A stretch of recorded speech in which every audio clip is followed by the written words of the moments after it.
You're ready to go. It's a Cameron's doing thing. Okay, Does that sort of self-focus or something, that thing, does it? It's a Yeah. thing. great. Okay. Lovely, lovely. Okay, let's get started. Stop looking at yourself and pay attention. Did you make them? I've got to hear it. Oh, yeah, great. Okay, cool. So welcome councillors, members of the public. Just so we all know, this meeting's being held in the supper room at the Waihinga Centre at the Town Hall. It's being live streamed and will be available to view on the council's YouTube channel if you so wish. The emergency exits for this room are the door you came in and the exit behind me. If we need to evacuate the building, use one of the exits and assemble outside in the playground.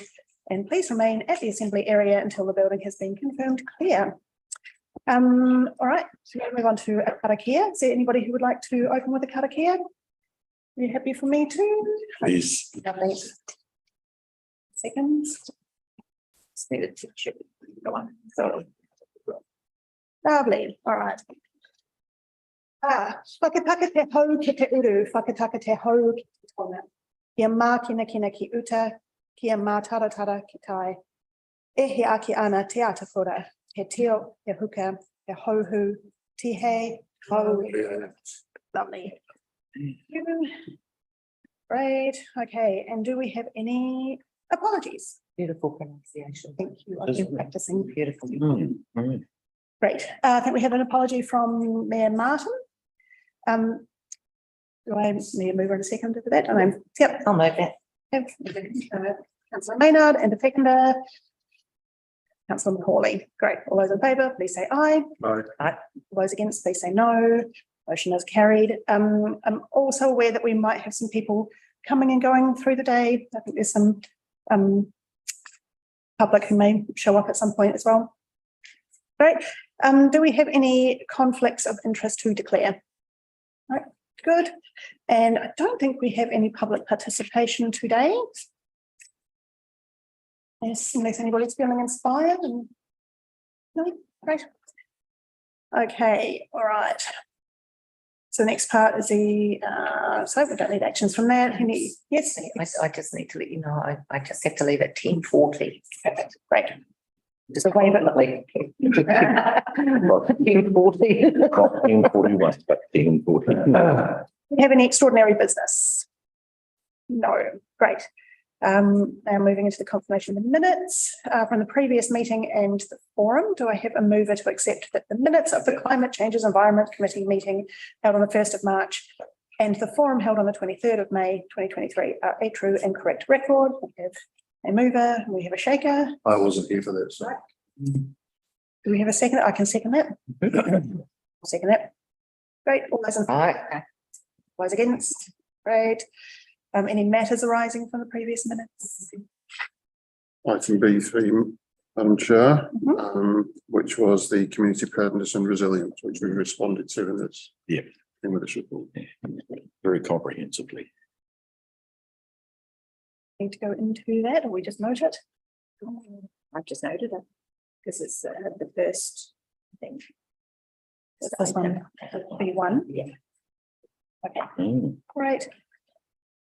All right, so we're going to information reports from the interim CE and council officers. First one is Cyclone Gabrielle, the recovery and building resiliency report. Do I have a mover to receive the report? Yeah. Yes, amongst yourselves, great, and a seconder of these two. All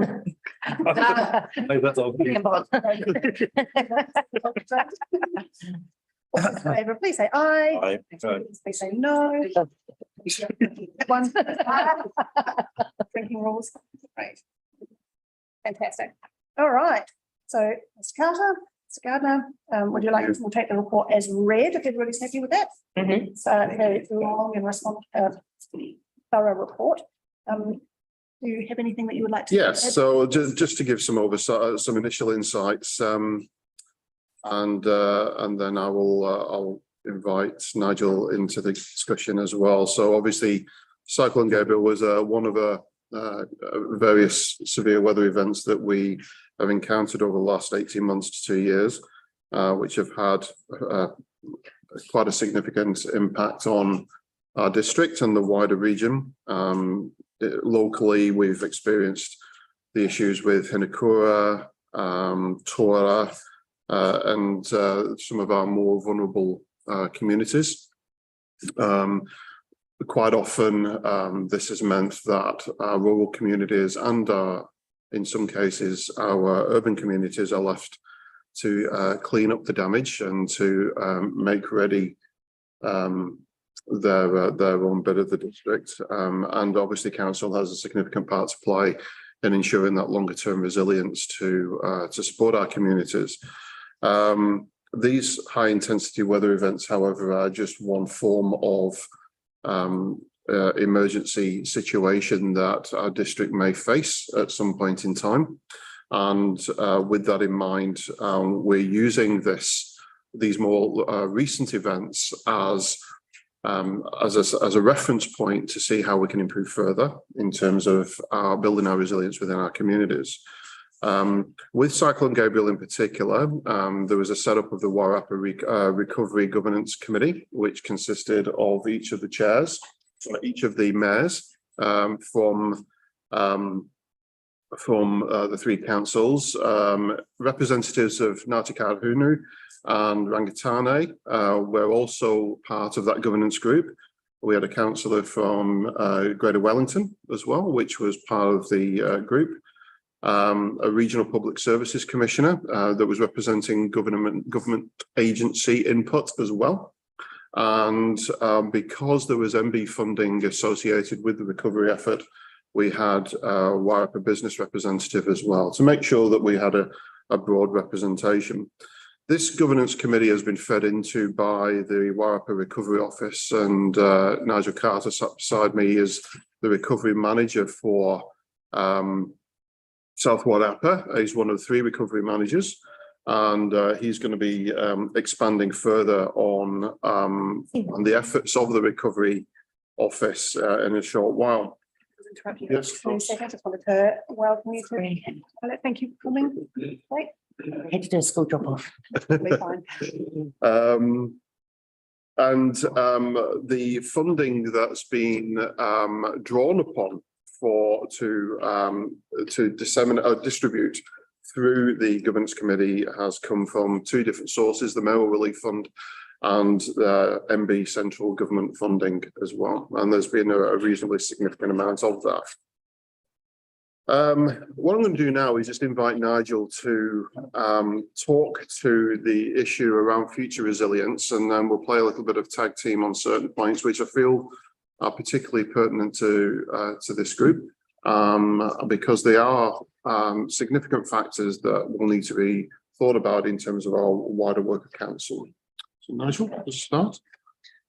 Kia ora, everyone. So the recovery office, we're continuing to work with stakeholders to really understand where the community is, and Are you able to speak up just a little bit, Nigel? so I was saying that the Wairarapa Recovery Office is continuing to work with stakeholders to identify the community's needs and identify areas for where recovery can lead into resiliency.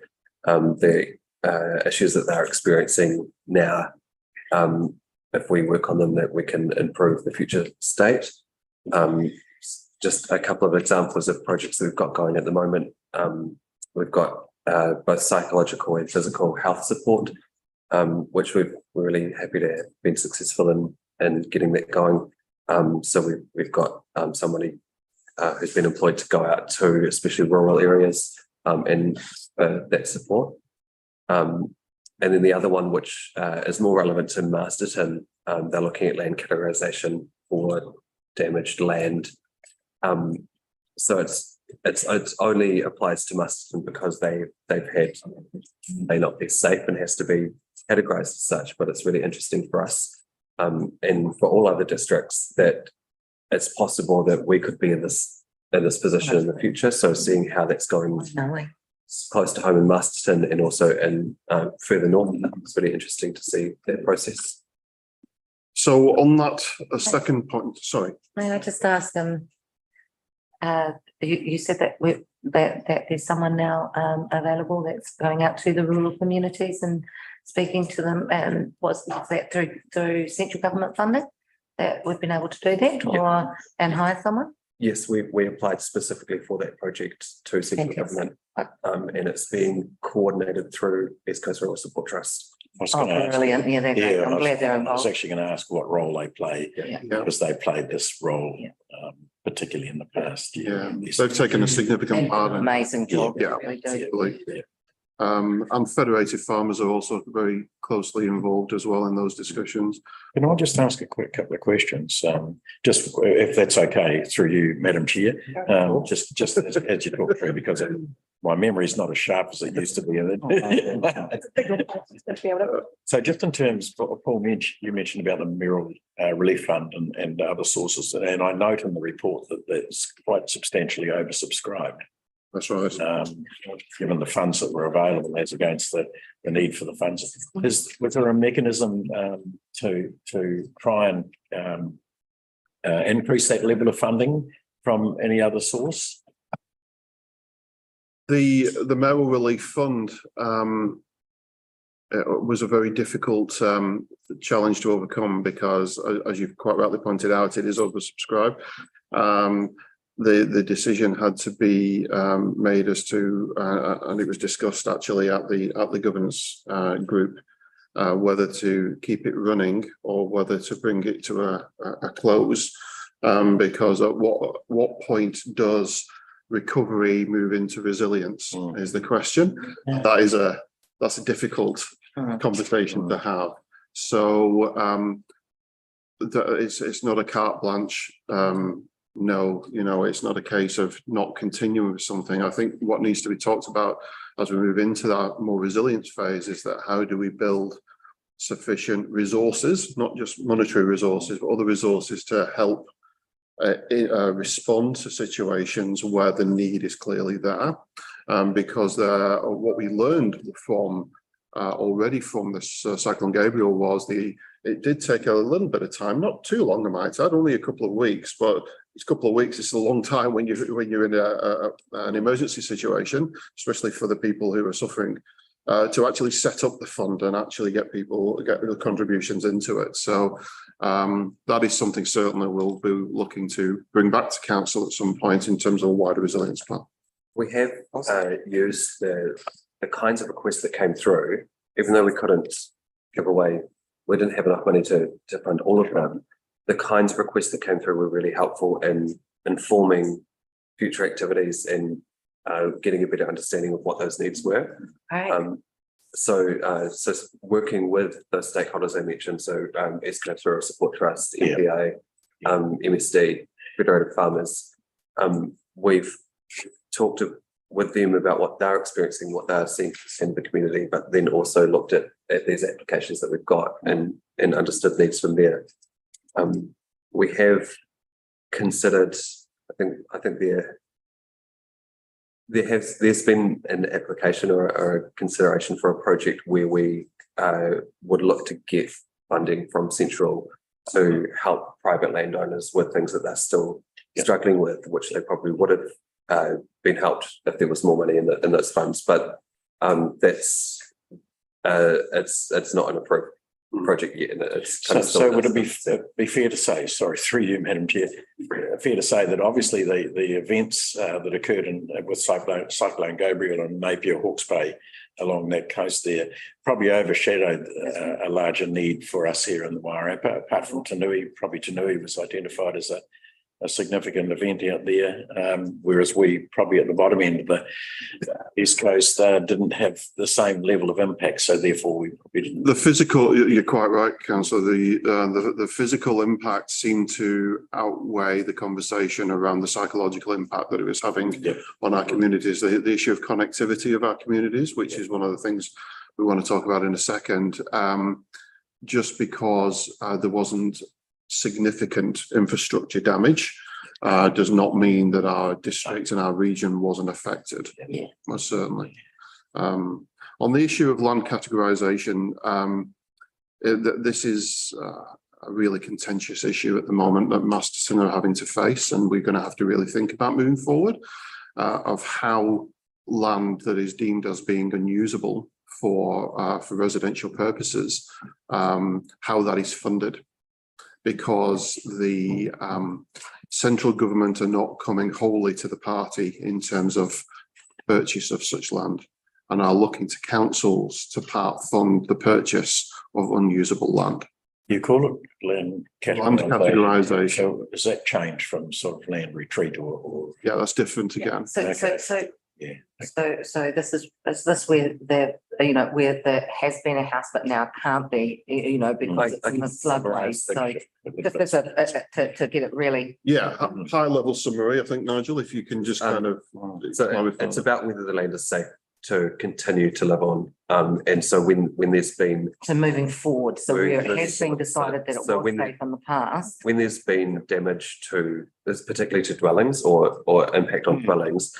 So now it'll be categorized into 3 categories. So category 1 is where, yes, it's safe to continue living there. Category 2 is where it could be safe if we do community measures, which are things like stop banks or diversions to future floodwaters or that kind of thing. And then category 3 is where it's not safe to live there at all, and the land will have to be, the dwellings will have to be purchased by central and local governments. So we don't currently have any category 3 in South Wairarapa, but I think we would all recognise those vulnerable areas of our community where that could potentially be the case. Because in Hawke's Bay, they were doing the houses, the government was paying for half and the councils were meant to pay for that Correct. half. And there was no recompense for the land whatsoever. That's right. Which was That's why, great for farmers and that's exactly right, councillor, and that's why I'm saying, yeah. That's It's a deep for a district such as ours, a council such as ours. Whilst I'm grateful, I'm sure we all are grateful that the physical impact isn't being felt in terms of assets to the extent that other areas like Hawke's Bay are. We should be learning now for the potential for us to be in that position in the future. Both in terms of the well-being for our communities, but also the sustainability of our ability to be able to fund things like level 3 land categorisation. If the central government took that approach, yeah. Can I just ask? Considering that we're not allowed to hold a lot of funding, No. it's actually part of our legislation that we're actually, when we're not allowed to hold on to it, we're meant to use what we get. How are we meant to build something for if How is we're this a needing to future plan? purchase it? Local government's definitely between a rock and a hard place. Councillor, I wish I had an answer for you. That's, I know. for now, that's yours. No, I mean, I don't think anybody's got an answer. Whilst, yeah. Like central government through taxes have that ability, and we just don't. Yeah. Local government. I think So we yeah, Can we help our people? Yeah, the funding thing is going to be contentious and difficult no matter what we do. Mm. I think what we have at the moment is a window of time to stop take what's going on in our district specifically, so that we're not doing it after a big event where everybody's scrambling and there's no homes. Yeah, do it before, like a census of who's where, what vulnerability do they have on their land, what are their hopes and dreams going into the future, Yeah, just so we've got an idea now, so that for us, Yeah. coastal Miami is our issue. We can be there, the marae can be there to house them and accommodate them, but yeah. Yeah. I think any And conversation, Petra Yeah. that area doesn't have that, and they're Yeah. in a more vulnerable space out that way as well. Well, and they mentioned in the report. So I think you know. conversations that either and over the Tiranga committee or across council that we have around land purchasing, retreating, changing, categorising has to be done hand in hand with mana whenua. Yeah, I think if we take care of our rivers, then we won't have the overflows. Yeah. yeah, they take care of the rivers. Yeah. I've got quite a bit. Good idea. Yeah, we won't have the overflow. just a comment on that. The previous change advisors by disproportionately completed a risk and resilience plan, and that risk and resilience plan was based on council assets. But what it does is it identifies areas at risk for all climate change scenarios, including flooding and fire. So that document exists. We've got that, and it would be a good place to start to have a look at where the risk areas are. Yeah. Has that document been tested or discussed with people in the community? That document was. It was. Yes, it was. So it might be that the next step is that that becomes an early consultation document.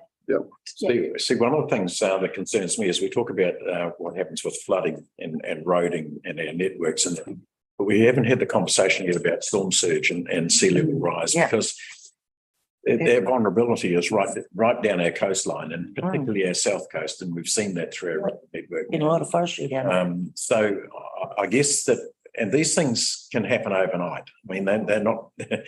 We know that they're going to happen at some stage. So we need to start planning and preparing what we do for those coastal communities. And if we talk to our planning people, how much risk is there involved in giving a building consent for a vulnerable piece of land? I mean, that's, So that's a nice segue into my next point. Right. Fantastic conversation, but this is the idea of the report. It's to actually table some of these significant issues. And it really does bring to the forefront the investment, our future investment into our infrastructure, our roading and our water. Resilience isn't just about people resilience, it's about our community resilience in terms of our ability to be able to live, work, exist and reside in our wider district. And one of the most significant findings so far as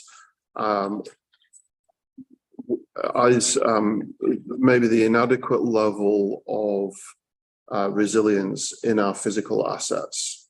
So whilst we have done that strategy that Amanda was referring to, how fit for purpose are our rural roads? ? Yeah, in cases of climate change, or coastal resilience like Cape Palliser Road, for example, with storm surge. If we were to have an earthquake just off the coast on the Haranga Trench, then we know that there's going to be fluctuations in the land level on the coastal line. What's that going to do for storm surge if we have a storm and an earthquake in close proximity to one of those? So these are the big questions that can't be had independently of a conversation around infrastructure. The two are completely linked. The next piece I'm going to ask Nigel to talk to is around community connectivity, because it ties very nicely into a previous point that was being made.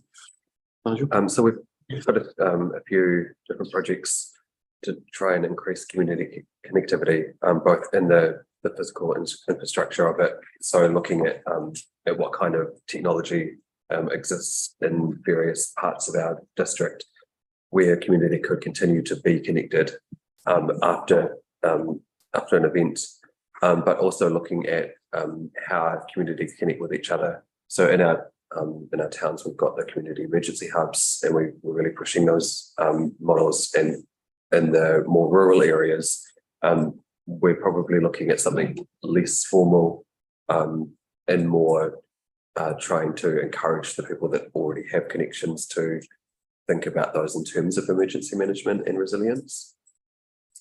And that worked really well during Cyclone Gabriel. We had names of people knew their neighbours, people knew who to connect with. The thing that was lacking was, whilst we still did harness the likes of satellite connectivity, and we were bouncing mobile phone connections off satellites to connect people, it wasn't a reliable source of being able to connect people. So the community connectivity, being able to go and see your neighbours, but also just connect and check in on people, is very, very important indeed. The next piece was around business continuity of council. So our ability to be able to operate in times of crisis. What function does council take, not just in terms of the management of an emergency, and how effective we are in doing so and how we resource that, which I feel that we're in a quite a strong position.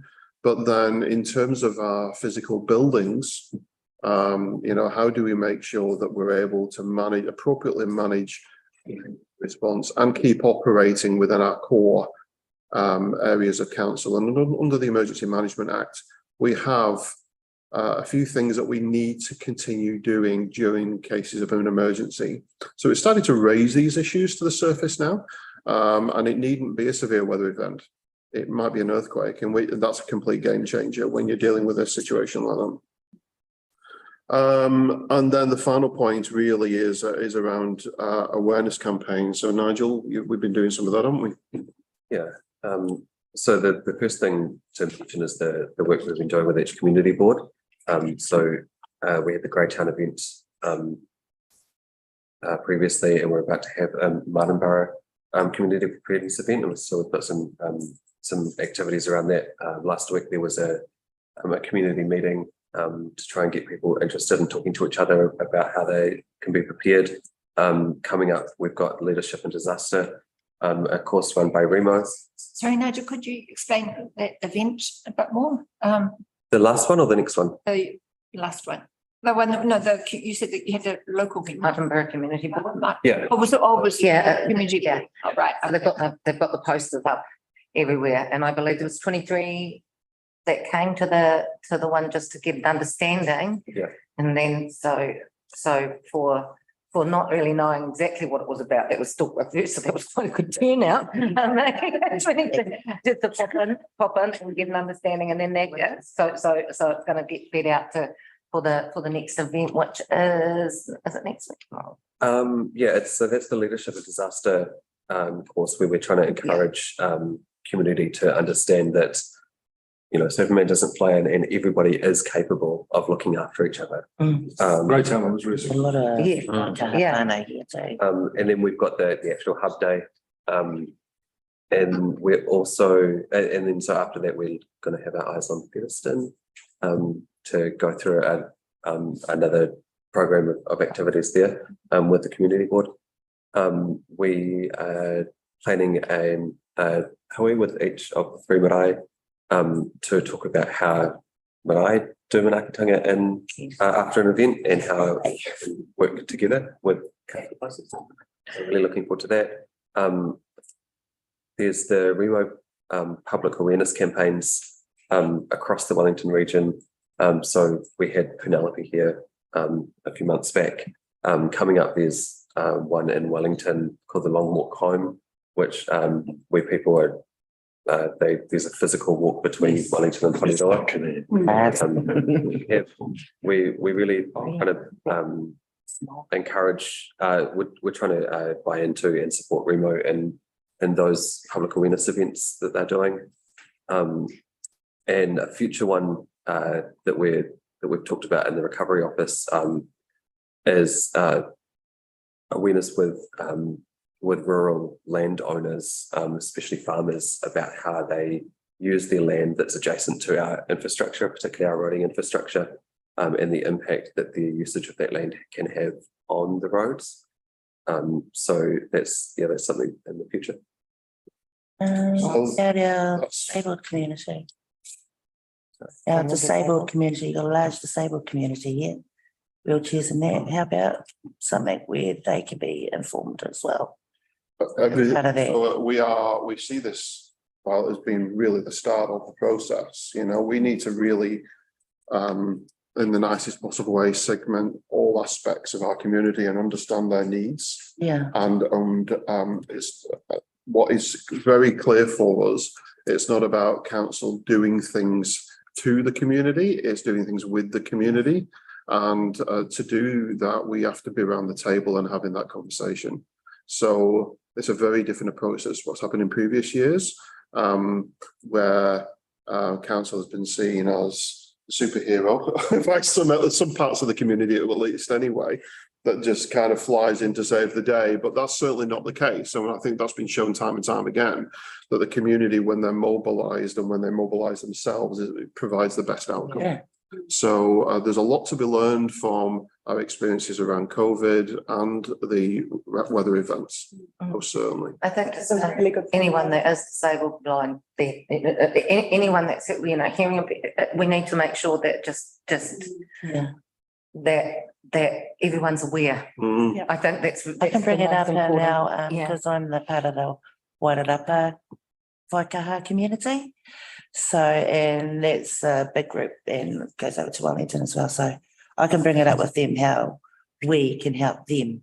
Mm. Right, yep. That'd be And both ways, fantastic. because we do have a very large group here in Marlborough. Yeah, no, that'd be cool. Disabled people. Yeah. I'd love to hear anything more about that. So the one final point that I would make is that our community, from a response and a resilience perspective, goes beyond council borders. Ah. You know, when we're going through an emergency, any kind of crisis or emergency, you know, we are borderless, and that's why we've been working very closely with Carterton and Masterton in particular, but it does extend beyond that.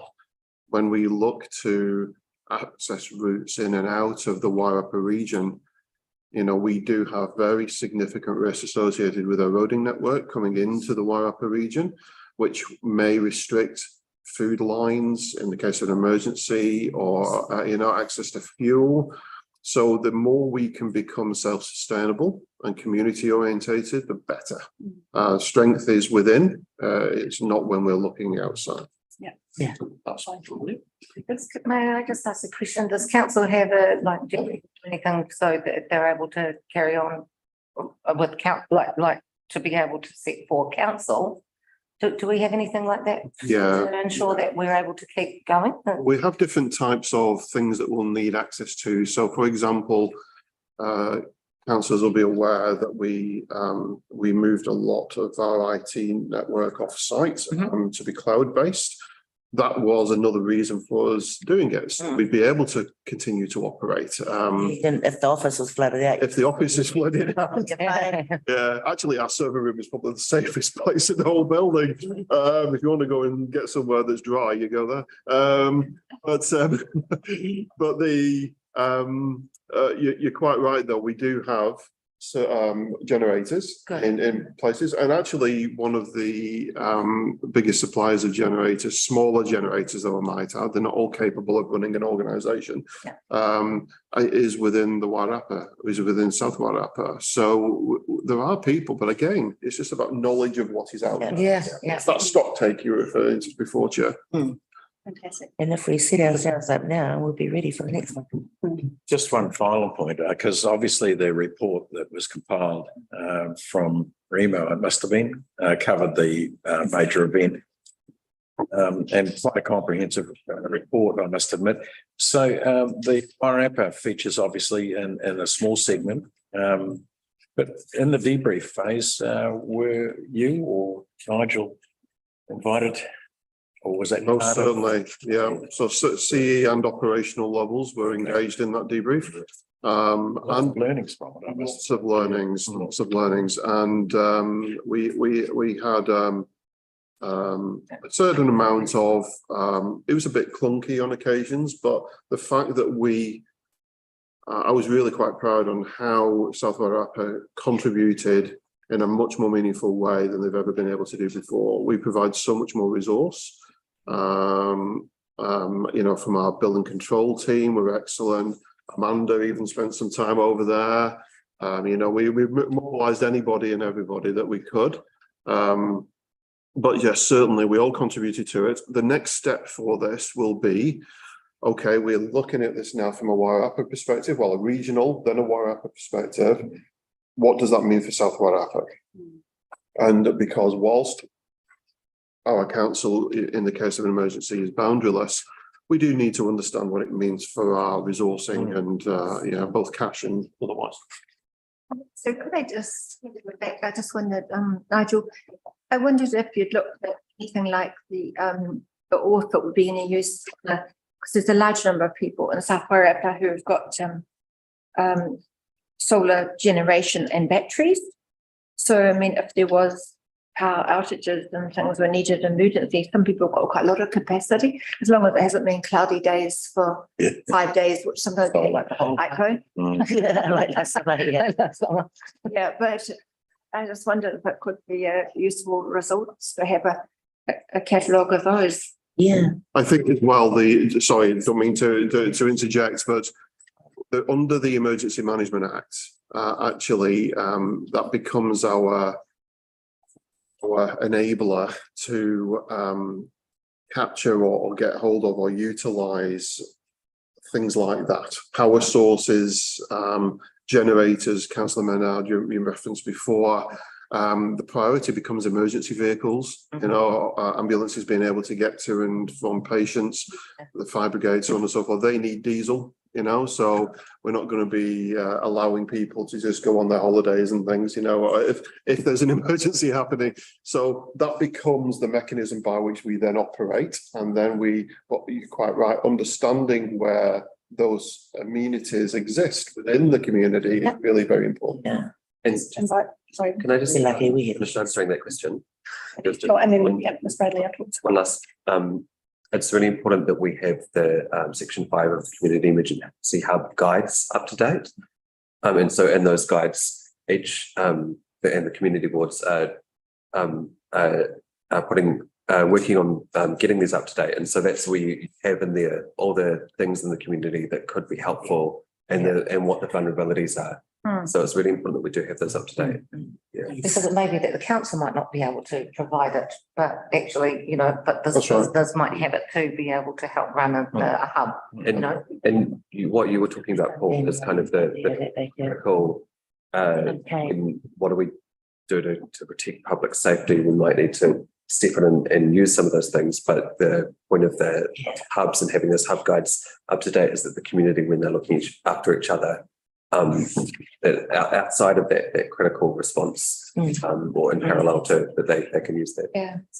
Sorry to interrupt. I was just going to speak to comment around, you know, the reasons for the communities. One of the measures that we've got on the LT curve we've had, that's our survey, is how prepared and self-reliant people feel, and that has increased Yeah, right. dramatically in our last resident survey. So really, you know, I might have the ability to run my freezer and my neighbours don't, and you know, Yeah. the fact that you could pop over and say, hey, I've got some stuff that I'd like to put on your freezer because you've got solar power. So those kind of community, those Yeah. resources are very. Yeah, but I was thinking more like if somebody's on the kidney dialysis machine. Yeah. Desperately needed, they need to, so it's not better just tell. I mean, I had- It's like somebody needs to access. Yeah. Yeah. And like my house, we have nebulizers, so no one will be able to use a nebulizer unless there's a plug in the Yeah, car. that's right. So Yeah. if somebody might have some. That Yeah. community resilience kind of has quite Yeah. quite dramatically, we have that sort of fiction, both of the awareness and Yeah, like the that. struggles that we've had Makes with relief that help people when they do need to be. So that's a really good, it's a good indicator of the underlying population. Yes, thank you. Something in the chat for them. Okay, sure. Okay. She's saying at the council I worked for in Australia, we put solar on our car park shades and installed bi-directional chargers so the EVs could be a source of power for business continuity in an emergency. Fantastic. Yeah, it's a really good point. Come on, hurry up, quick, just while you still can.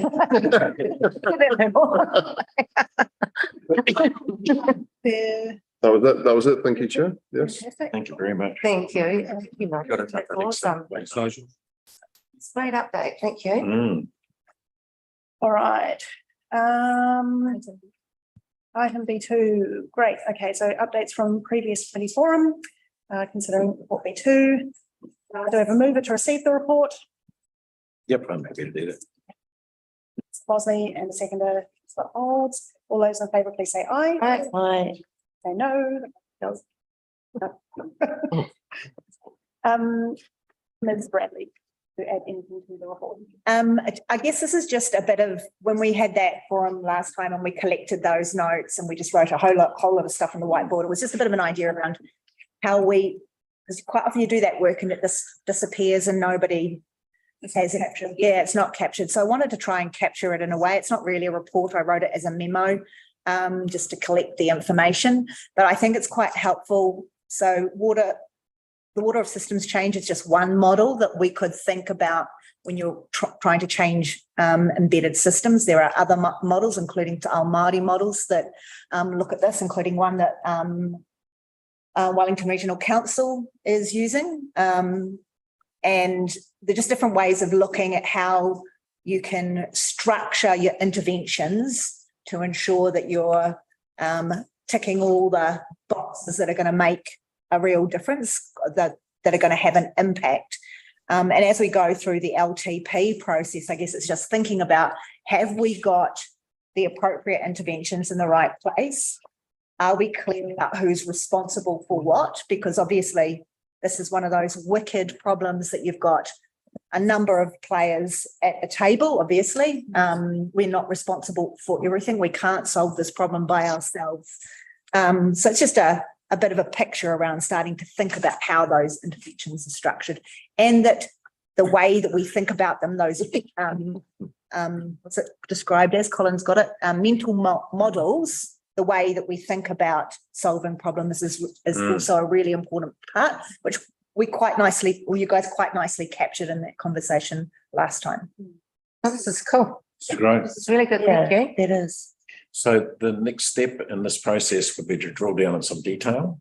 We could, yeah, Yeah. and maybe we could use some forum time to do that. But we've Yeah. also got the LTP process and the community outcomes piece that's coming next with council around looking at what are the community outcomes. We've got a number of climate change community outcomes that we could highlight, focus on. You know, you could say Russell's got a good model of now, next, later. So, you know, what do we want to concentrate on first? What do we want to leave to the next step, and what comes later? So that might be another way of thinking about it in the long-term plan between the 1 to 3 years, the 3 to 5, and then the 5+. And one of the things that really jumped out to me, you bring it up with the long-term plan thing. It strikes me that this would be a really good thing to have as a public participation. We've got some very knowledgeable and very passionate people in our community. Yeah, totally. Everyone in the audience that I can see, who I think this would be an amazing thing to work closely with the community with. Yeah. Yeah, that's good. Cool. Well done. Any questions? No? Very well done. Thank you very much. Mate, are we able to capture what she said and like about what's actually done? I can note it in the minutes. Yeah, is that okay? Just for Copy it after. as the council, just as a way of thinking. Perfect. We might be able to. Thank you. Great. All right. B3. We do a lot of The action items report. Do I have a mover to receive the report? I'll move that. Councillor Maynard, do I have a seconder? Councillor McCauley, those in favour, please say aye. Aye. No. Motion is carried. Great. Any questions? How far down the track are we with getting that comms There was an update in the report. community climate change database information sharing? Yeah. There's a web page on, do you mean a web link? So basically, On the council web page? Yeah, so the information around climate change from the likes of the Minister for the Environment, which tends to be one of the main authors of a lot of this information, a lot of that tends to change very regularly. And so Make it question, one of the things that Sheila has raised is the opportunity to have a resource page that simply is available for Related. direct. Wairarapa. So it's one that's constant. We know in the background that the information is live and it's relevant, rather than just trying to recreate our own, which then needs maintaining. You know, we want it to be as relevant and live as possible, I guess, was one of the things that's come out, isn't it? So one of the things that I'd like to see it capture is localised. Yes. You know, what's happening on our south coast, what's happening at Hinakura, what's happening. Yeah, the roads. Absolutely, you know, so if we make if Like Shields, for instance, to introduce something like that on an updated web page on our website that was updated on a reasonably regular basis, we could share that information amongst our communities, and I think it would actually be quite beneficial. Road doesn't need fixing, it's not there anymore. Well, it's not a case, I guess it's not a case of drilling down to fixing a road. It's a case of the impacts that we're having on a weather event. It may well be And all that water. flooding, and that could be updated. You know, the Ruahanga River's currently flowing at X amount. Yes. And the risk is Environmental capture. yeah. I think part of the initial concept of this is to recognise that there's lots of different organisations and groups and, you know, governments, all sorts of things, and everybody's quite siloed. Yep. And nobody's necessarily, or not nobody, but can be quite a bit of disconnect. Not linking up. It's not linking. So I think the initial concept of this No, was just kind of weave it together and have Mm. one source. already knew that the Ruahanga River was up when I left Masterton. Yep. Because that river's up. Right. So I knew when I was coming down there, it's like, oh, that better not be raining down there because I'm not getting stuck. I think, look, while it's great just to put up links to those, my concern is how to engage the people within our area, and the way that we engage them is by Yeah. when you have something that's nationwide and it drills down to, we need to make sure that what we're capturing on there is more about our area, our district, our region. And then the people who put in the When notes. they just put a link, Yeah. and it's just going through to what Anyway. MOE, or what, you know, like what these different government agencies are doing, and we're not offering a tie-in to our area, people go, well, I can look on their webpage, you know, like if I'm wanting to try and delve, you know, Can't find anything. and it's what actually put people off. Yeah. So that's my only concern with this. I think we have to be able to make sure that what we're linking people to is to Localised. yeah. Yeah, and they're getting a real person who's going to answer them too. Well, that It's like getting an answer phone when you've been on the phone half an hour trying to ring someone. It's like. Yeah, that's a. Even for the ability to be able to link, you can create much more granular, localized information. It's not about just linking through to a high level website. It would be at a Stuff one up. Ruahanga Bridge out kind of level, you know? Can I get down to Lake Ferry or? I've got it on, Noya Bridge? I've got it on my phone. I've got it on Speedlink, right? I can just go straight through to it and it takes me Yeah. directly to it. So hearing you loud and clear, really am. Ms. Bradley? I think I'm just thinking about this conversation a number of ways. Firstly, we've got Nintendo, that is our new app that a lot of councils around the country are using to help inform people around things that are happening, immediate things like is the bridge closed, whatever else. Yes, yes. So that's one mechanism we've got. I just had a quick chat to Sky because when Mel was here with Sky, she had a very informal group of people locally that she kind of met with that were all organisations that were doing things quite locally around climate response. It wasn't a formal group. And I'm thinking about the future for local government and the role that's really clearly described in there about councils being the connectors and the facilitators rather than necessarily always the doers. And I'm just thinking about, is that something that we could look at in a long-term plan to start thinking about how, what is council's role in connecting and facilitating that information in those groups up so that we're more strategic and more coordinated. I think that's what I'm hearing is that this joint approach. Yeah. People not knowing where to find information or if they really exist.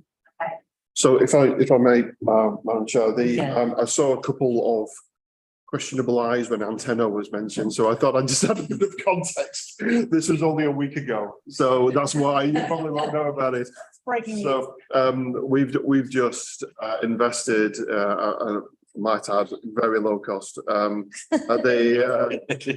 and it's within the budget, so I factored it in, don't worry. Basically Antenna is a platform in which people can subscribe to, and it's like a special interest group. So if you're interested in hearing whether the river's out, or you're interested in hearing about council meetings, you don't need to go out and find it. It pushes the information out and it'll send you a text message or whatever form you like.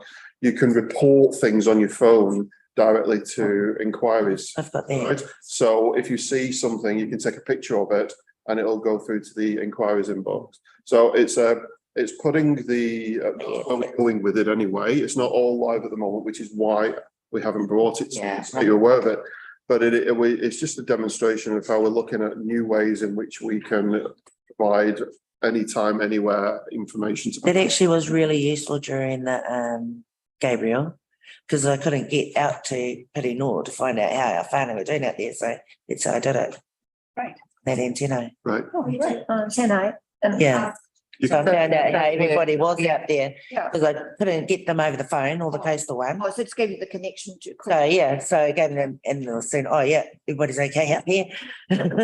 Happy for us to share the link with you, maybe outside the meeting, and we'll. That's how I ended up with it. Site now, so it's up now. Marsden District Council have it. So it was through Marsden District Council that she was able to use it. So, Yeah. so there we go. We know it works.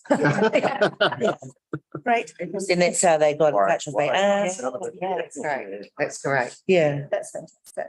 Sorry, so, I like it. sorry through Chair. So we haven't pushed this out to the community yet. Not yet. It was only a week ago. We just need to put a bit of an engagement piece around it to say what it's all about, who can subscribe to it. I mean, Masterton, they've had it for about 18 months. Yeah. And they're taking a little bit of a trickle approach to it to encourage people to engage with it, rather than a full-on launch of a platform. But Yeah, because you we got, haven't quite decided the best approach to take yet, but it's live. right, Information's going out into it at least. there's a pothole on the road, I can just report it straight away, Take take a a photo. It says it on there. Done, yeah. I think we're kind of talking about two different things. So the antenna, what you're talking about there, Violet, is, I think it's a capture sort of what's happening at the moment. Yeah. Obviously. All the roadworks and people can avoid that area. Yeah, how the river's doing, yeah. I think the discussion, or, what's in the action item was more specifically around people who are doing, different work in the environment, in the climate change environmental Yeah. space. So I think this is a great thing. It's all our planting around the lake. But I would suggest that this action item that's open, to me, looks like something that could be developed into a project for the LTP, as a, addition to our IT services that we have. I'm kind of imagining something along the lines of, when you go to Google Maps and you go, show me cafes in this area, that you could have something where you can go, show me water, show me solar farms in this area, or, and then it can come up with, well, here's a solar farm, here's somebody who's thinking about putting one in, here's some information, like, from that point of view. But yeah, I think it needs a bit more work, so. Yeah, Stations, absolutely. Stations, Yeah. How big is our IT department? Yes. Not very big. It's going to get a whole lot bigger. Out of Martinborough, there is no station. And a lot of people don't like to go past Martinborough to get out that way to do services, No, which is Hauha. Change. I think we're just going to leave this Yeah. open sitting here. I don't think there's any changes or updates to it at this point. No, we're happy with that. Great. Okay, It's all all right. document there. So if everybody's okay, how are we going for do we need a 5-minute stretch of legs? No, we haven't. I've only got, We've only got, okay. Everyone. Okay, so we might move into the forum then, and just, I guess, to sort of set the stage for this section. So we're going to, in a minute, suspend standing orders and move into the forum. Actually, let's do that now. Okay, do I have a mover to agree that standing orders are suspended for item C to allow the presentations as listed in the agenda? I move. Yes, we've got a mover and a seconder. Great. All those in favour, please say aye. Aye. Against, please say no. Motion is carried. Okay, so so the idea of having a forum is so that we can have longer presentations. I wanted this forum to have a waste-based focus. Part of that is that we're in the process of, we've got a draft waste management and minimisation plan out for consultation at the moment. Regions need to have a plan. It's a 6-year plan, I think, and ours is up for review. There's some deviations in this plan from the last one, and I think there's a lot of things that we need to get ahead of now as we move into the LTP process to make sure that we're putting things in place. One of the people, the lovely people that we have presenting to us today is Debbie O'Byrne of Becca, and she's going to present to us about circular economies. Circular economies is mentioned in a number of places in the WMMP, and I think the concept of it underpins a lot of really everything that we're trying to achieve in the waste space. But I'll throw it open to you, Debbie. Thank you very much for coming.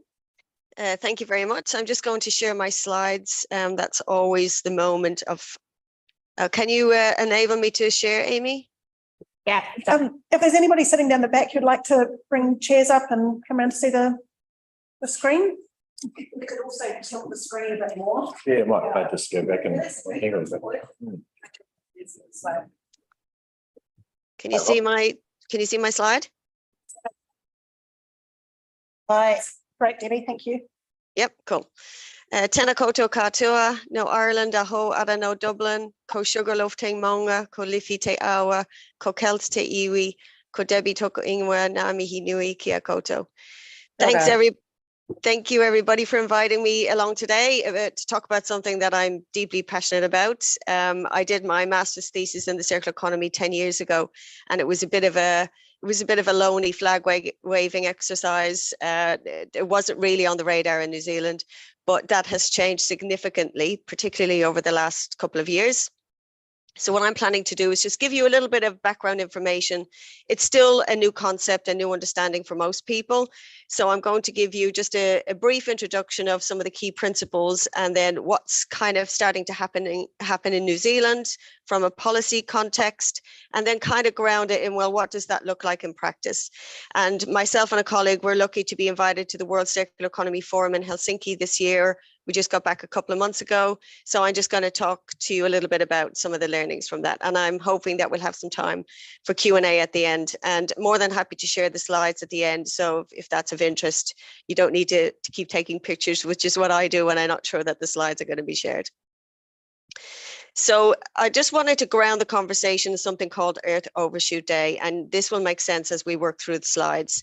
So this is the day of the year when our annual demand on nature exceeds what the Earth itself can regenerate. And so therefore we're using the resources of the future, not just our own for the rest of this year, but for those not yet born. So we're digging into the future resources needed for future generations.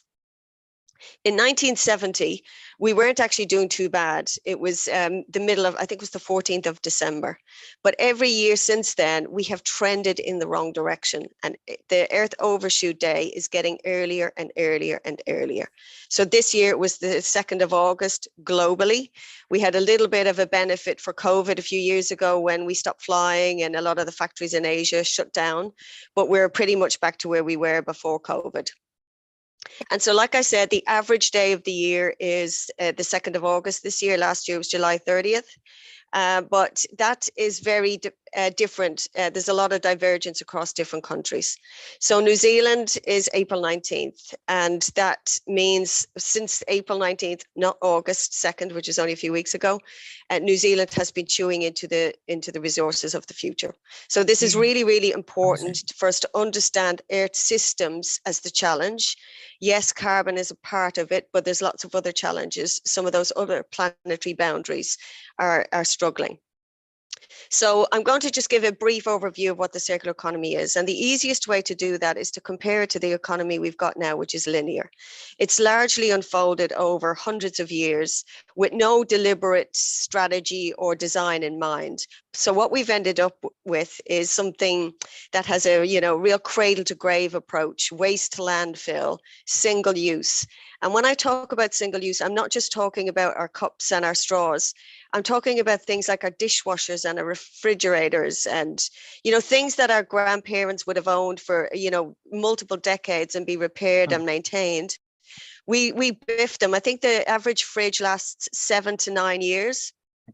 And mostly it's dumped in landfill and we go out and buy another fridge. So you can imagine the scale of that globally is significant. It is also hyper siloed in its thinking. So as many of us will know, we measure the success of our societies largely through things like GDP and dollars. So very, very laser focused on a couple of core metrics. And GDP, as anyone who knows me said, don't get Debbie talking about GDP, steam will come out of our ears at some point, because it's largely about how busy your economy is. It's not really measuring the value of that activity. So things like war, oil spills, climate catastrophes are actually quite good for GDP. So it's not really a measure that we should be aspiring to. It is also really, really got a laser short-term efficiency. I mean, and I'm talking about our annual reports, our share prices. I mean, our share prices are changing by the day, by the hour. Our annual reports, our quarterly reports, even our election cycles, particularly in New Zealand, are very short. So when you're trying to run a city for 50, 100, 200 years, and you're stuck in this cycle that is very politicized, and you're trying to get some consistency and continuity, it's really hard to make a system work in the long term when you're only measuring its success in the short term.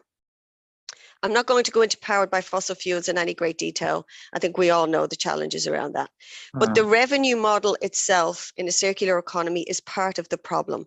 So if you're a very successful business, selling stuff to consumers, you really, and you're profitable and you want to be more profitable, it generally means more stuff.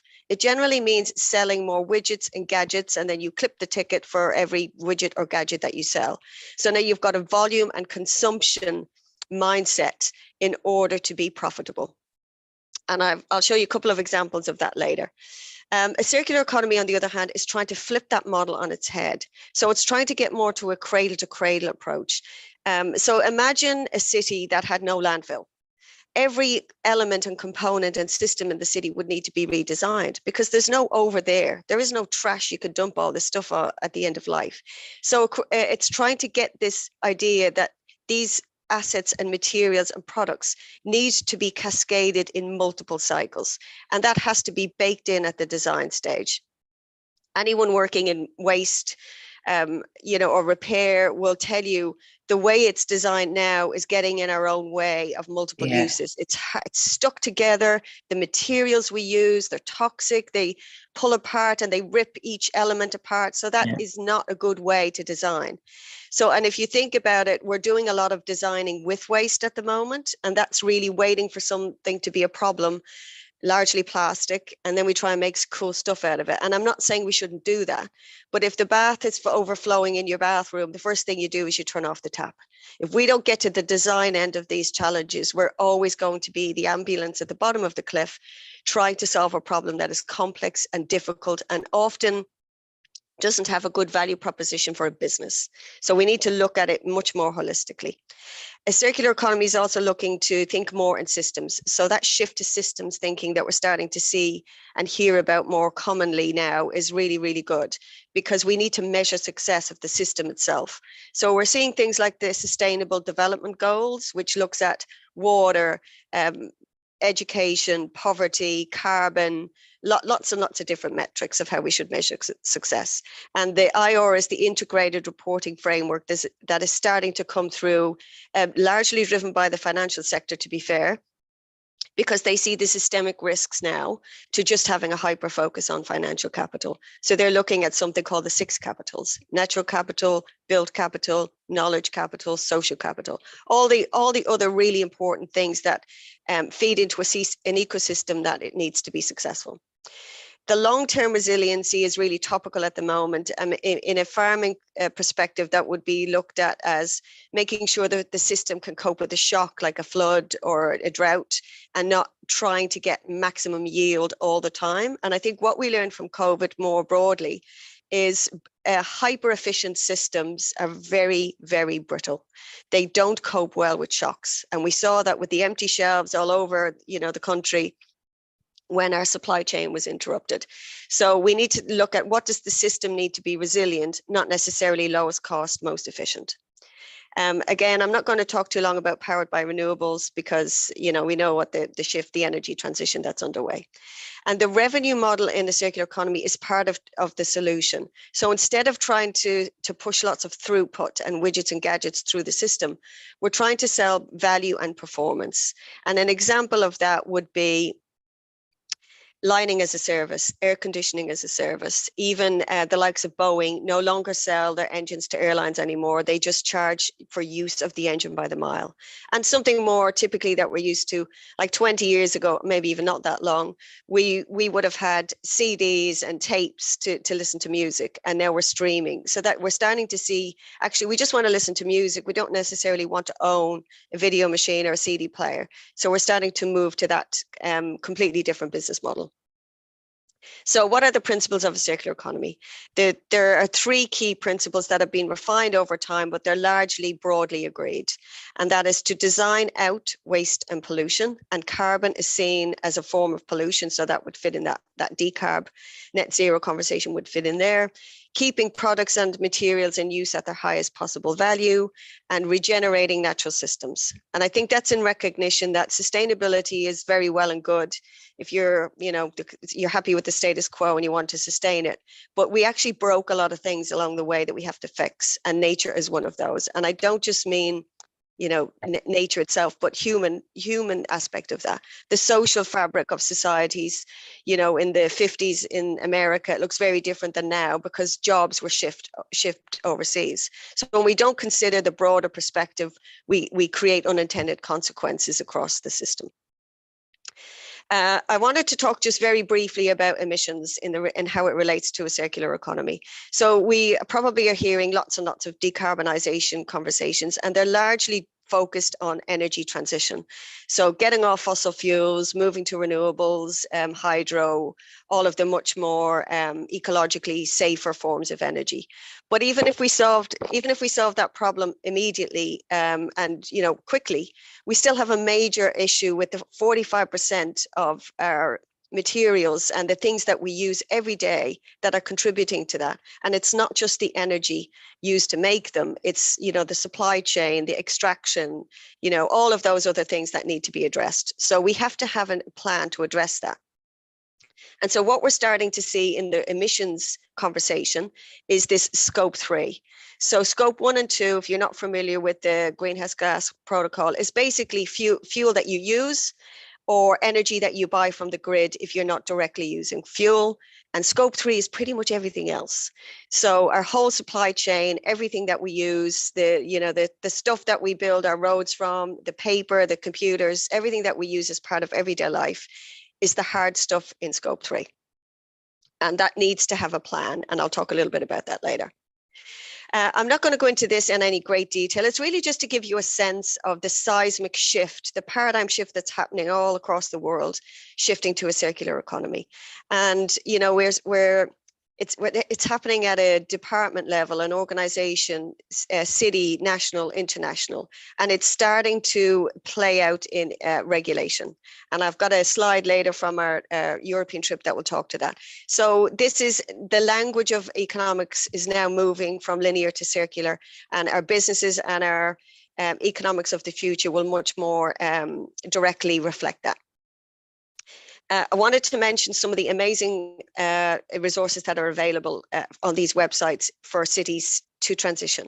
So whether it's frameworks, roadmaps, blueprints, guides, a lot of the framing on how to actually do this. How do you become a circular city? And they're all open access. So for anyone who wants to do a little bit more digging, these resources are available, and it very, very much a supportive network to try and support as many cities globally to shift to a circular economy as possible. This is an example of a community in Yarrabilba, which is about 40 minutes outside Brisbane.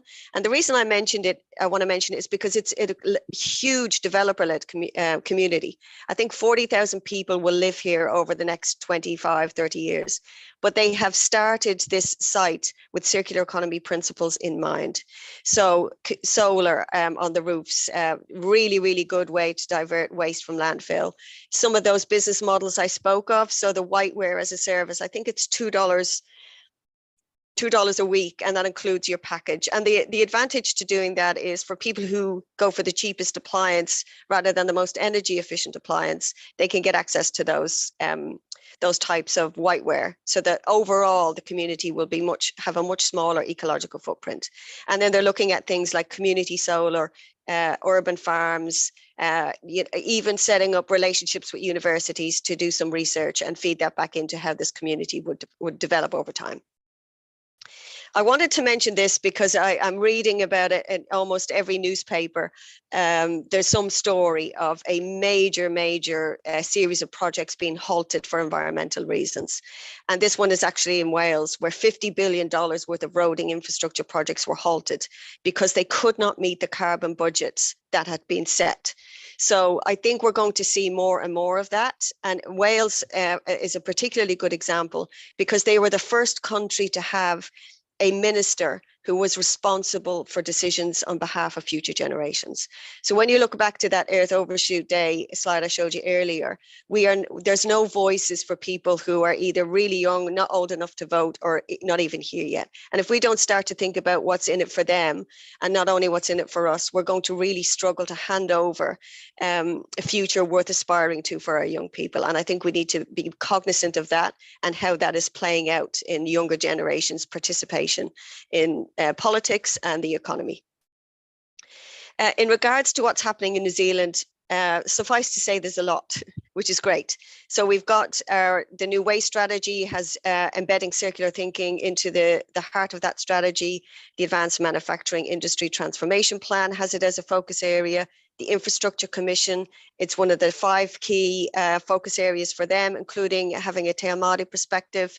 The IMBI has a significant piece of work out at the moment, big pieces of research, looking at what the circular economy looks like for Aotearoa. What are the opportunities? What are the risks? What are the barriers and enablers? And that is to inform their circular bioeconomy strategy, which will likely come out for consultation early next year. And then I wanted to mention the ERP, so the Emissions Reduction Plan has, again, circular and bioeconomy at the heart of that plan. And in fact, it has a whole chapter on the circular economy, and these are just some of the key takeouts from that. So lots of, so there's a little bit of pushback in that there's lots of vague descriptions. And I know that can be frustrating at times, but we could also see that as an opportunity. When it's not too prescriptive, then maybe we get the chance to get more involved and shape what that might look like. And I'm particularly interested in the circular missions. So a circular mission could be anything. It could be that, you know, we know there's lots more solar coming. We will never put solar into landfill, or we want to be New Zealand's first circular city. So there's a way that we could engage that gives us more ownership of what that looks like, rather than just, you know, being a taker of and being dictated to by central government. And I also wanted to mention the Te Māori perspective in this particular space. I think, you know, we are behind in New Zealand in the circular economy space, but we are world leaders in looking at different perspectives. Yes, we have a long way to go and we can certainly do better, but Te Māori perspectives are very aligned to circular economy principles, regeneration, looking after the land, giving, not just taking. How do we manage our resources for the future? So that deep connection to our wider holistic thinking is something that New Zealand can be world class at, because nobody is playing a strong role in that particular part of this conversation. And if we want that to be firmly embedded in more broader social outcomes, I think that that's something that we could potentially do better than other places where that isn't such a strong part of the conversation. And here are some of the examples I alluded to earlier. Again, I'm happy to share these slides. I know there's lots of information on here. So you're starting to see things like when the city of Menlo commissioned a new building, they were looking at things like facades as a service, air conditioning as a service, lighting as a service. So those business models that will enable reducing that throughput and pressure on the environment. Lots happening in the regenerating natural system space. In the Netherlands, they have 300 bus stops with bee gardens on top of them. Yeah, look at that. They've got the honey highway. So instead of, with long long distance highways, how about we actually deliberately incorporate environments for biodiversity in them?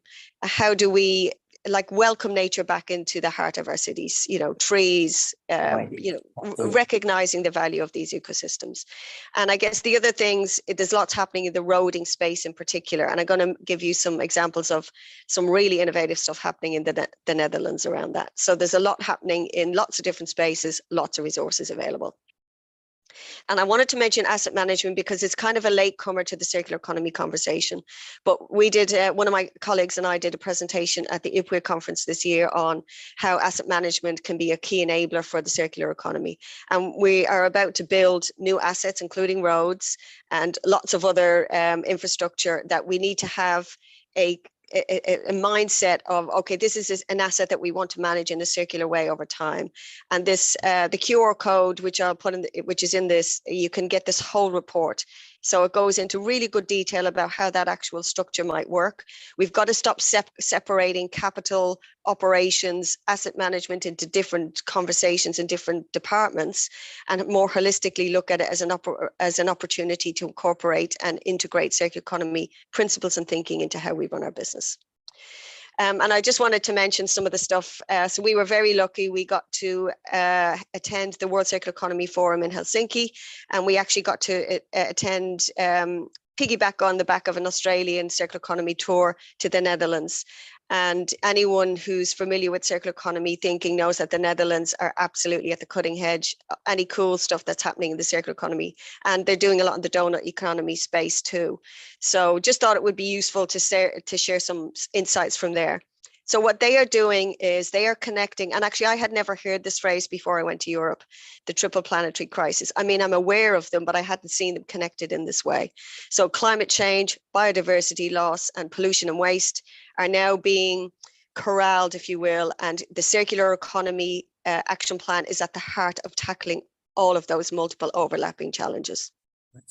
So they're bringing that back into their, they're looking at the planetary boundaries. I've heard that phrase lots of times while I was there, which was great.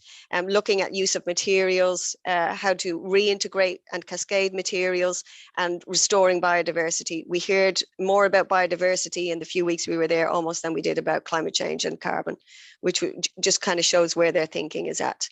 And these are the amount of initiatives and directives that Europe has put in place.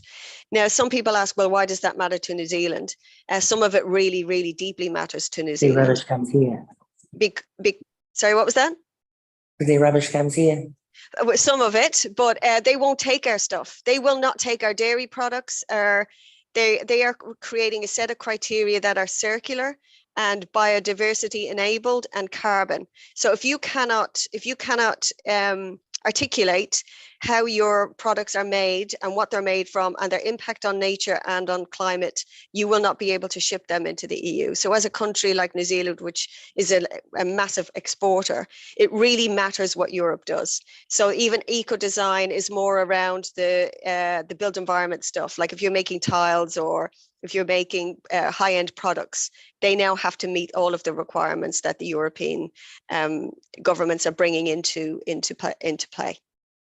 So they've got 6 major focus areas: plastics, textiles, construction, food, and all of that will, if we look at where they're at and we're following behind, this is the landscape. It gives an insight into the landscape of the future and how that might play out in New Zealand when those rules start to be embedded here.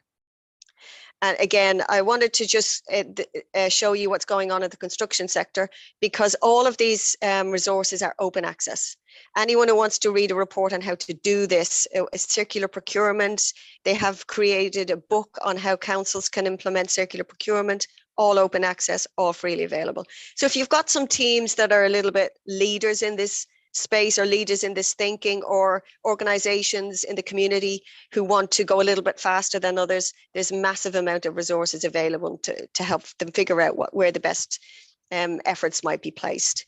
And I wanted to mention this particular one about the bridges because it blew my mind. I traveled with a civil engineer from Becca, and this was her favorite story, where we have a default setting where we will probably build a bridge for 100 years. And I think one of the things we learned from what's happened this year in Aotearoa is we've had major flooding events, we've had major disruption to roads and infrastructure, but we don't quite know what the future looks like. We might get one of those events every year for the next 4 or 5 years. And if that happens, would we see a retreat of people or farming from certain regions? And if that does happen, have we built bridges to nowhere?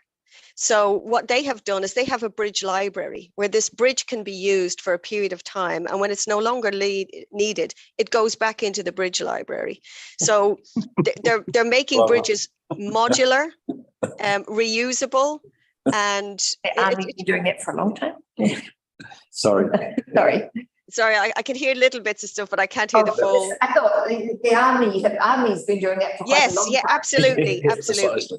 That's right. But we don't necessarily think of that in more non-military or non-disaster recovery perspectives. But they are doing this as partly because they've got real strong ambitions to be circular, but they also want to reduce carbon emissions. And the most carbon and lowest carbon building or bridge you can build is not to build it and use one that's already in existence. So that's kind of what drives their strategy and their philosophy.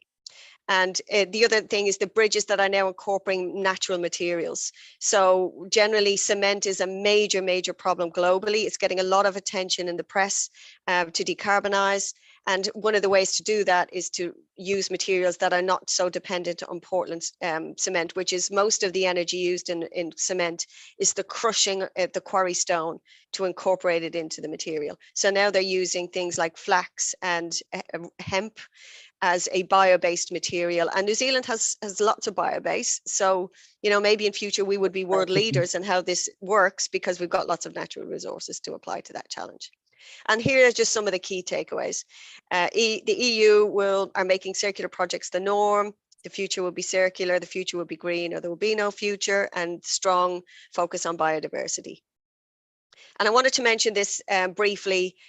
Planet Price and Becca have signed a strategic partnership, and Planet Price is an organization that I was involved in when I was at a council in Australia. We were one of the first beta testers for this program when I was looking for a solution to how to capture scope 3 emissions. Really, really hard to do.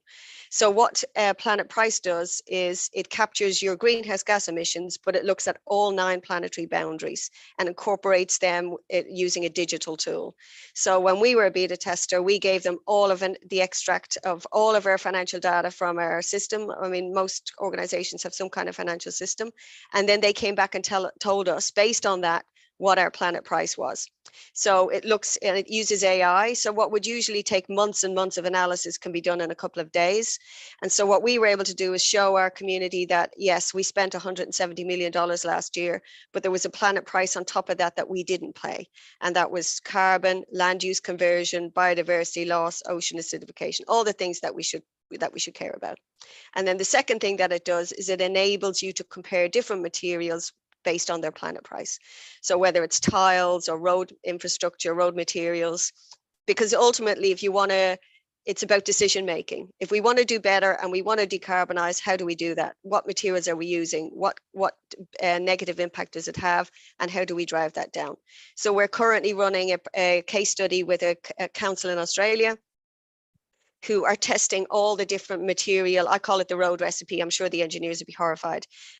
Different recipes for the road to find out which one has the lowest impact on the planet, and then apply that metric to, okay, now we've got better transparency and visibility over the metrics that we should or could be using to make better decisions in the future.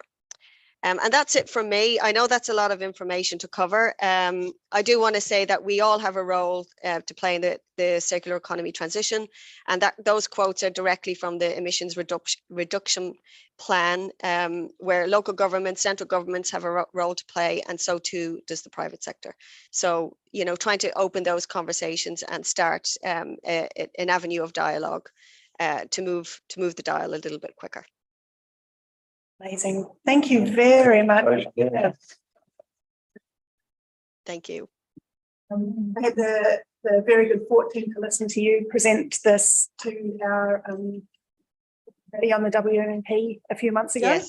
And I found it so inspiring and so hopeful. And I think there's a lot when we talk about climate change and environment that can feel very Absolutely. overwhelming and very difficult to get a handle on this. But when you talk about circular economies and the information that you've put in this in your presentation, there's so much usable tools. That there's a lot to, that we can incorporate in our council, how we go forward, how we do things. Very keen on folding a lot of this into our long-term plan. I thank you very much for the work that you've done. I think it's fantastic. Do you have a few minutes for questions? Yeah, absolutely. Oh, cool. All right. So Before they did it. Very Yeah, hi, Debbie. Thanks for that informative and broad-ranging presentation and the passion you've got. sorry, Russell, can you come closer to one of the microphones? Yeah, I could hear a little bit, but not fully. Yeah, thanks, Debbie, for the passionate and informed presentation. My question is, can you explain perhaps the 6 councils you're interacting with at present? What is it we're doing? Yes. Yep. So when I first started the beta testing at Lake Mac Council, where I worked, I was the circular economy lead there. One of the things about AI is it needs data to teach the algorithms. That's not the right answer you've got for that particular question. You need to go back again. So we needed more councils. So I brought 5 other councils into that beta testing program, and we've been beta testing Planet Price for the last 3 years. So now we've got 4 of those councils have signed up now because the platform is ready, it's live. And they are now customers of Planet Price. So they get their own dashboard. So, the initial one is what we call the Tread Lightly assessment, which is give us all your data, and then we will analyze it and show you on a dashboard. Because one of the great things about it, what I liked about it, was it gives you a heat map.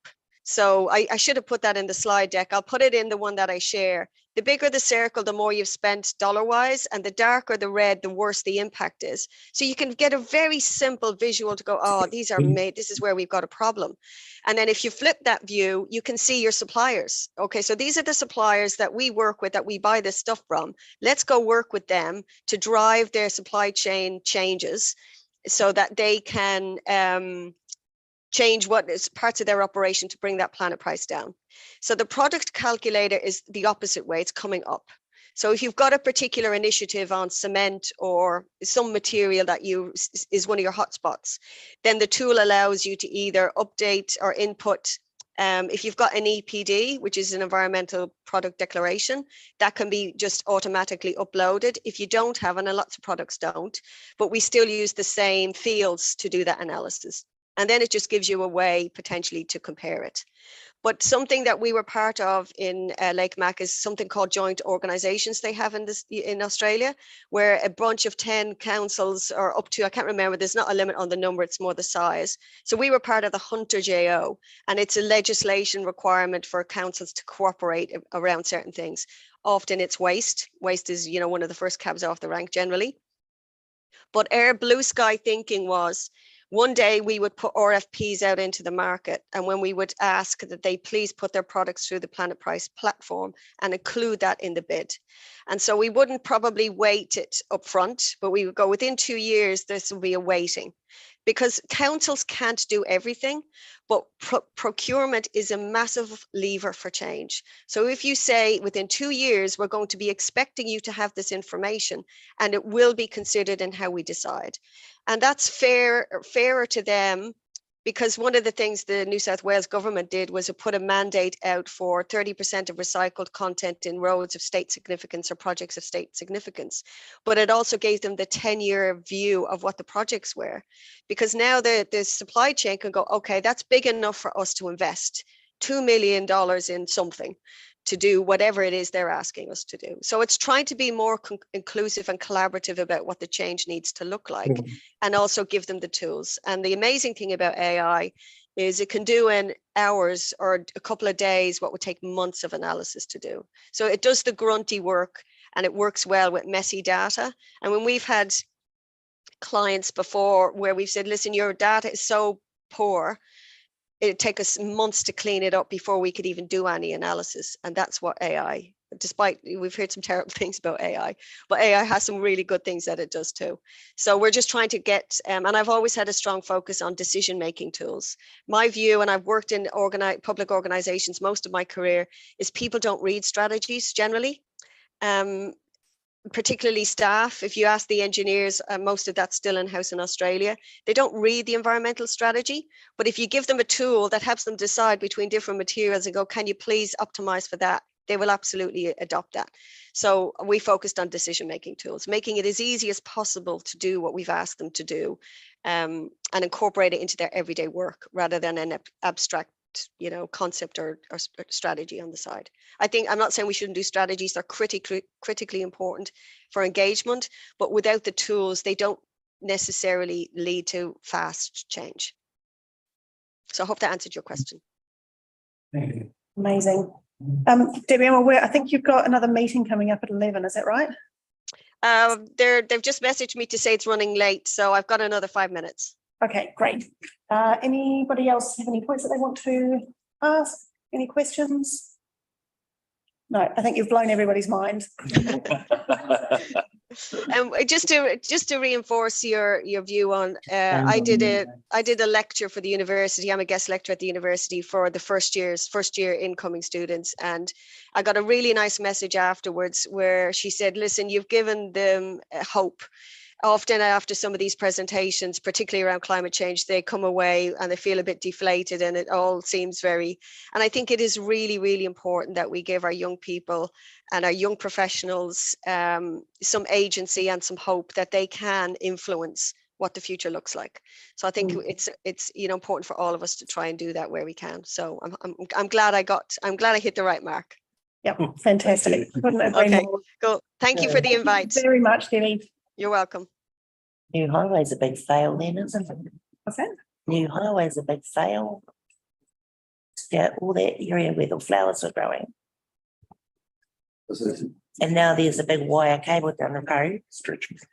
The tenants have only one choice which way they go when they come out their driveway. Kind of Israel, the Māori have been doing circular economy for generations now. Other countries like just the idea of like, oh, this is a good idea. It's like. Yeah, it's part of footy.